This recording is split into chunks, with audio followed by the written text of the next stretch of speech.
Hey everyone. In this video, I'll guide you through a simple method to reset your Windows 10 password if you've forgotten it. Locked out of your computer? No worries. I'll show you how to regain access quickly and easily. Let's get started.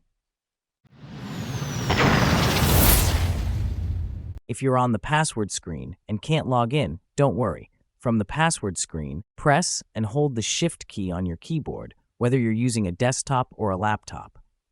While holding the Shift key, click on the power button in the bottom right corner and select Restart.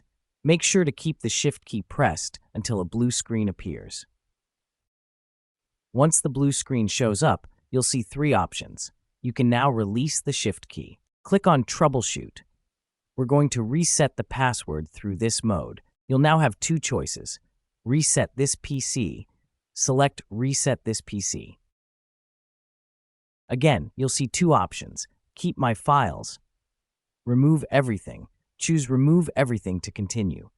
This will uninstall any apps that didn't come pre-installed and reset your system's settings. Again, you'll see two options. Only the driver, all drivers. Choose All drivers to continue. The next screen gives you two more choices. Just remove my files. Fully clean the drive. Select Fully Clean the Drive for a quicker reset.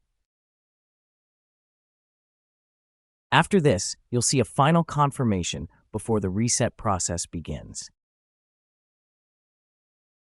Now your system will start resetting, and the time it takes will depend on your computer's speed and performance. Once completed, your PC will be reset, and you'll be able to log in again without the forgotten password. That's it. If you found this video helpful, please like, subscribe, and hit the bell icon for more tech and tips. See you in the next video.